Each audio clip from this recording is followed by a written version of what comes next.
Good morning sa inyo pong lahat.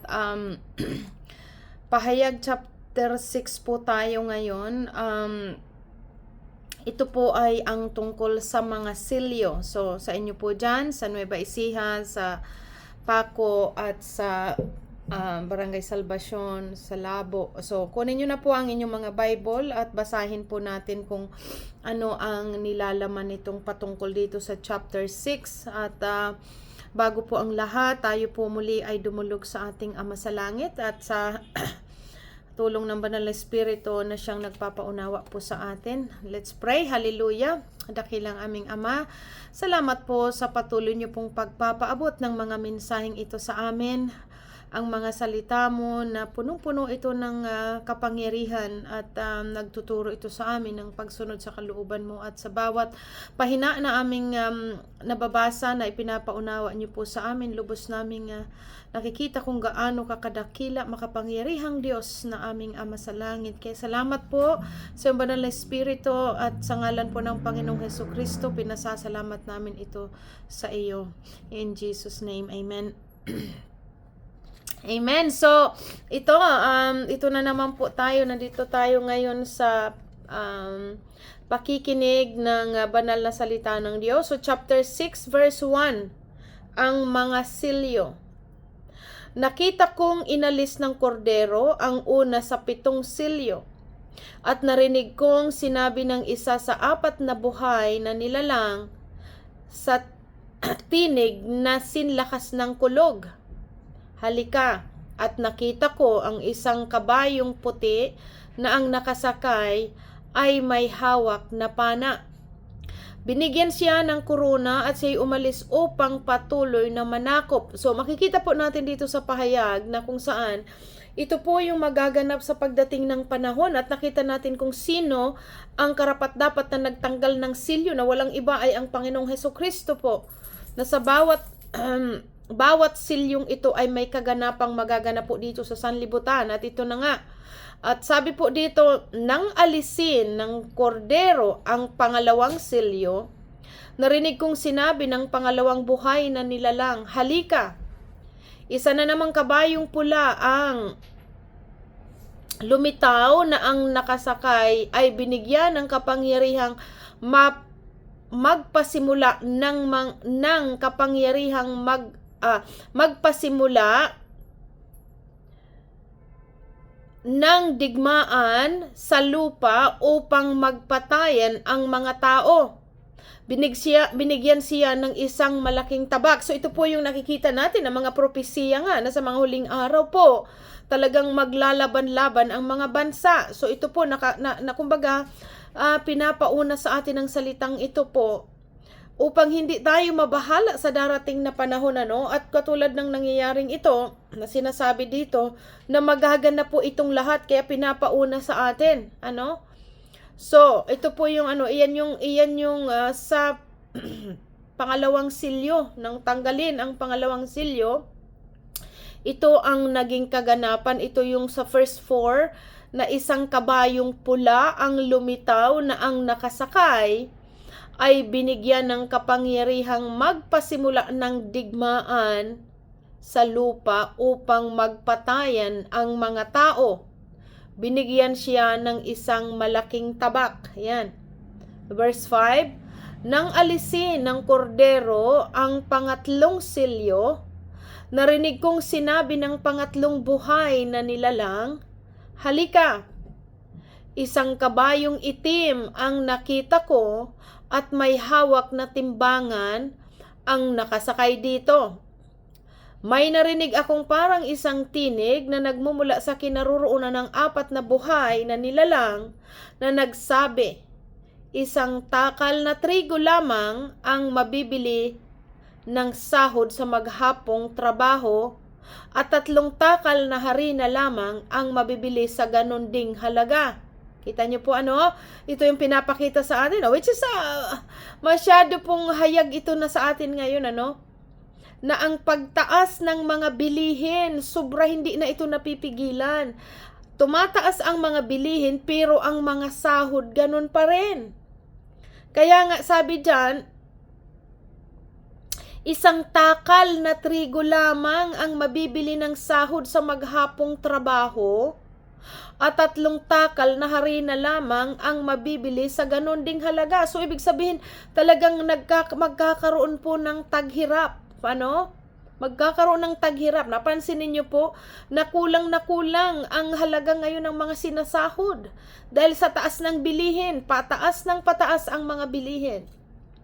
At sabi po dito, ngunit huwag mong pinsalain ang langis ng olibo at alak. Iyan ang pinapakita sa atin na kahit sa gitna ng matinding tagutom, matinding paghihirap na daranasin ng sanlibutan,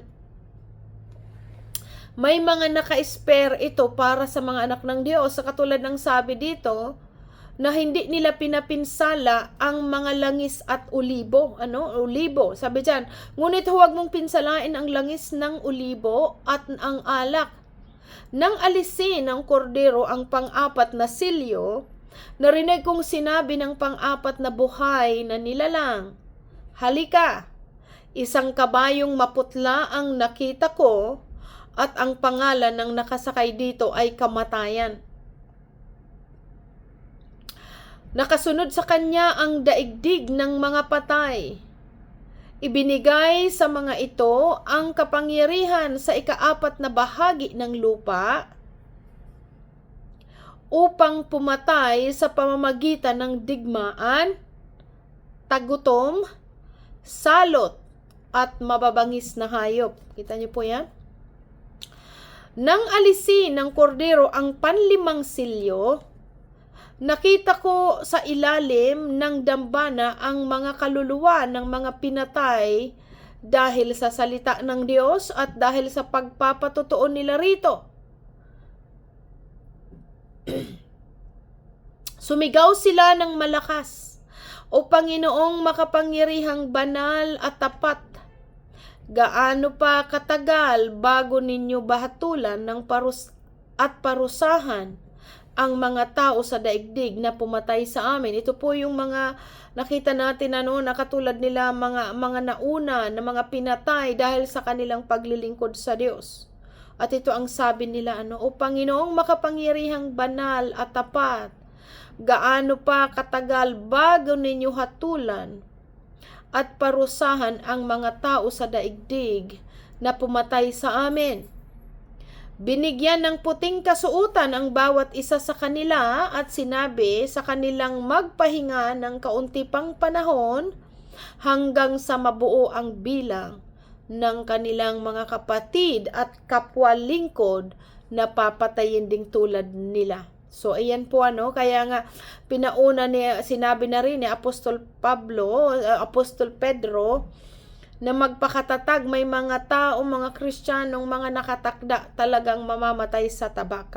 Katulad ng sabi dito sa mga huling araw, pero tinuturuan ang lahat sa atin na magpakatatag at huwag matatakot dahil ang lahat ng bagay dito ay temporary, subalit may buhay na walang hanggan. Na iyong ipinapaunaw. Katulad nitong sinabi dito ng ito'y mga naunang mga martir na mga Kristiyano sa kanilang mga paglilingkod sa Diyos. Sila ay hanggang kamatayan ay naging tapat.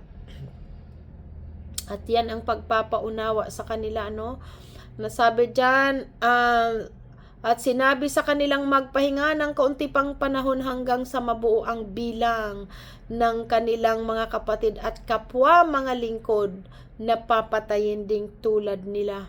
Ayan, yan nga, yan yung pinaunawa sa atin dito sa pagdating ng panahon ng Antichrist, na talagang maghahari ang kasamaan dito sa lupa, subalit ang pagtuturo sa atin, ang mananatiling tapat, magpakatatag tayo, ang mananatiling tapat, ang siyang maliligtas at turo sa atin, huwag tayong matatakot, dahil kasama natin ang Panginoon hanggang sa dulo ng daigdig na ito po. Verse 12, nang alisin ng kordero ang 6 na silyo, lumindol ng malakas, ang araw ay nagdilim na kasing itim ng damit pang luksa, at ang buwan ay naging kasimpulan ng dugo.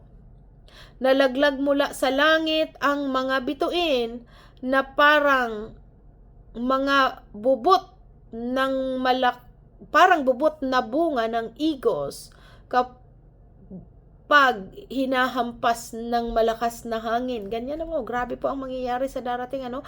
Naglaho ang langit na parang kasulatang inirulyo at nawala sa kanilang dating kalalagyan ang mga bundok at mga isla. Nagtago sa mga yungib na bato ang mga hari sa lupa, ang mga gobernador, ang mga pinuno ng hukbo at mayayaman, ang makapangyarihan at lahat ng tao, alipin man o malaya. At sinabi nila sa bundok at sa mga tao, tabunan ninyo kami at ikubli ninyo kami sa mukha ng nakaupo sa trono at sa puot ng kordero, sapagkat dumating na ang kakilakilabot na araw ng pagbuhos ng kanilang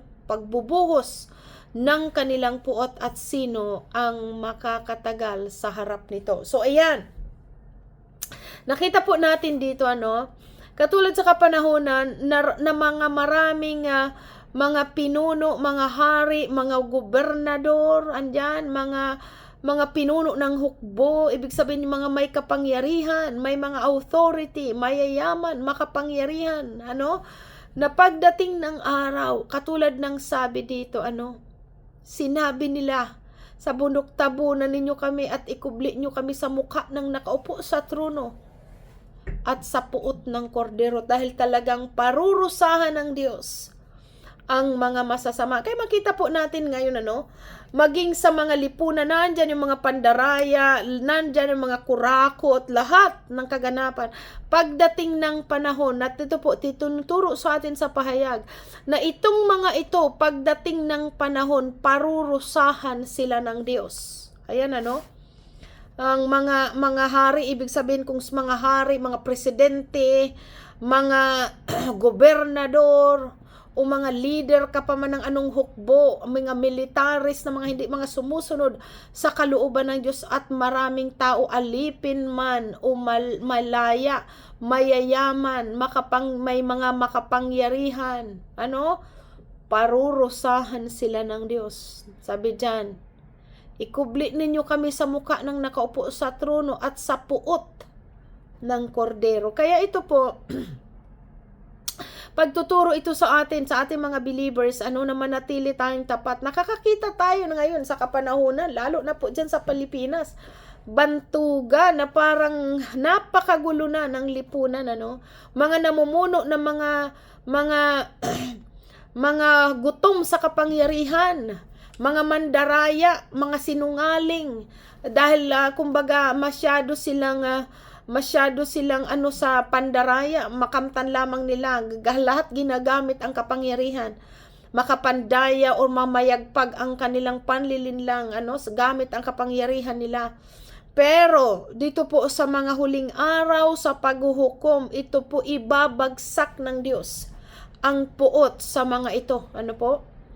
Kaya talagang tunay na makatarungan ang Diyos. Kung ano ang itinanim ng tao, ay siya ring aanihin. Napakalinaw ito. Kapag masama ang tao, aanihin niya ang kasamaang ginagawa. Kaya tinuturuan tayo ng banal na salitang ito po, ano, na sumunod tayo sa kalooban ng Diyos. Nandito ang instruction kung paanong pagsunod. At sa mga nagtitiis, mga nagtsatsaga, aanihin ang gantimpala. Maging katulad nitong mga inaituro dito ng mga anak ng Diyos, ano, na mga ipinapatay dahil sa pagsunod or sa pangangaral, ano, na naging tapat sila sa pagsunod sa Panginoon. Subalit, sabi diyan, ano, sila ay dinamitan na puti, ano, at sila'y ipagtatanggol ng Diyos. Hallelujah. Kaya iyan po ay itong salitang ito ay talagang nagdudulot ito sa atin ng banal na pagkatakot. Pasailalim tayo sa kalooban ng Diyos. Sumunod tayo sa ating Ama sa mga instruction na ito na kung saan nagtuturo sa atin na sumunod sa kanyang kalooban o lumayo sa anumang kasalanan. At dito po natin na visualize ang darating na panahon na talagang kung nakikita natin ngayon na para bang nasaan ang batas, parang kumbaga sa bakit hinahayaan ito ng Diyos na nangyayari ang ganitong kaganapan, halantaran ng mga pandaraya, lantaran ng mga kasinungalingan na talagang pagiging mga sakim. Pero pagdating ng panahon, katulad ng sabi dyan, sila mismo magsasabi, tabunan ninyo kami at ikubli ninyo kami sa mukha ng nakaupo sa trono at sa puot ng kordero. Sapagkat dumating na ang kakilakilabot na araw ng pagbubuhos ng kanilang puot at sino ang makakatagal sa harap nito. Yan, ayan po Subalit sa atin, napakalinaw ang pangako ng Diyos na hindi niya tayo iiwan. Maglalaho ang lahat ng bagay, maglalaho ang langit at lupa, subalit hindi tayo pababayaan ng Diyos.